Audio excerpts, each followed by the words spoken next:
جدل واسع بعد تداول ادعاءات عن السحر والشعوذة خلال إقامة الوفد الجزائري في المغرب. راح نجاوبك علاش ما كلا والو في هذا الموسم.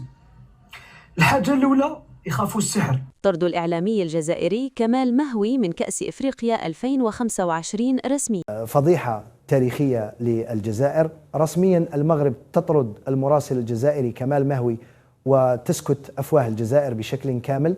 الكاف توجه تنبيها رسميا للوفد الجزائري بعد حجب صورة الملك المغربي في الرباط. هذه فضيحة لبلادنا، ما على باليش انا لي زوتر بي، ما على باليش سواء افريكان ولا مغربان ولا اوروبيان، هذه فضيحة. شهدت مواقع التواصل الاجتماعي خلال الأيام الأخيرة موجة واسعة من الجدل بعد انتشار تسجيلات ومنشورات غير رسمية تزعم أن وفد المنتخب الجزائري المشارك في كأس إفريقيا 2025 بالمغرب تحدث عن تعرضه لأعمال سحر وشعوذة خلال فترة إقامته في أحد الفنادق المخصصة للمنتخبات. ورغم الانتشار الواسع لهذه الأقاويل، لم يصدر عن الاتحاد الجزائري لكرة القدم أو أي مسؤول رسمي أي بيان يؤكد هذه الادعاءات أو يتبناها، كما لم يصدر عن اللجنة المنظمة المغربية أو الاتحاد الإفريقي أي تعليق مباشر بشأنها. ويشير ذلك إلى أن القضية ما تزال في إطار الجدل الشعبي والسوشيال ميديا أكثر منها مشكلة رسمية بين البلدين.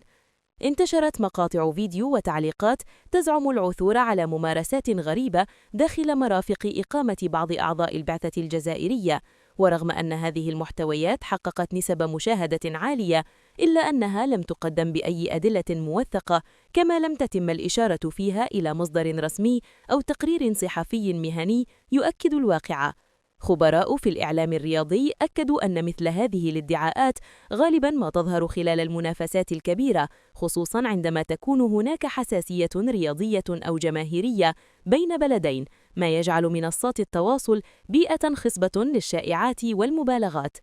أعلنت السلطات المغربية يوم الاثنين 22 ديسمبر 2025 طرد الصحفي الجزائري كمال مهوي من المغرب ومنطقة كأس إفريقيا 2025 التي تقام في المملكة المغربية، وذلك بعد التأكد من أنه لم يحصل على الاعتماد الصحفي الرسمي اللازم لتغطية فعاليات البطولة القارية.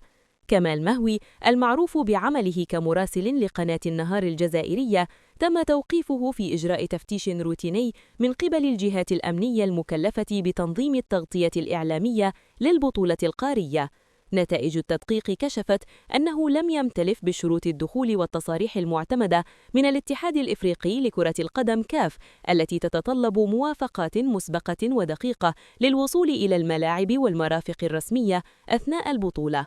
وتشدد الإجراءات المنظمة للتغطية الإعلامية على ضرورة التسجيل والحصول على بطاقة الاعتماد قبل الحدث، نظراً لحساسية وأهمية البطولة وانتشار وسائل الإعلام من مختلف أنحاء العالم، ولا يسمح بأي استثناءات في هذا المضمار.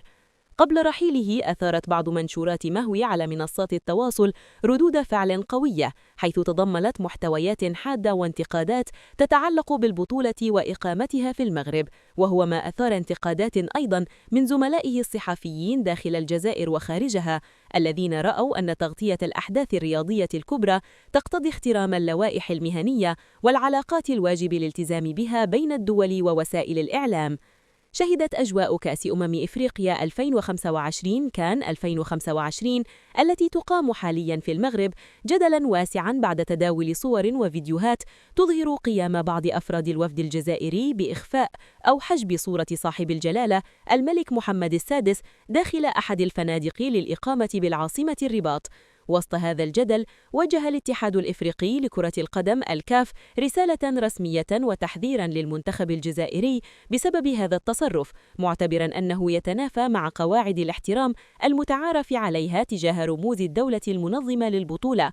ووفق ما تم تداوله على مواقع الإنترنت ومنتديات التواصل، فإن الصور التي ظهرت من داخل الفندق أظهرت أن أعضاء من البعثة الجزائرية قاموا بتغطية صورة الملك المغربي في قاعة الاجتماعات، كما لوحظ أيضا إخفاء العلم المغربي بين أعلام الدول المشاركة، وهو ما أثار ردود فعل واسعة في الأوساط المغربية والعربية.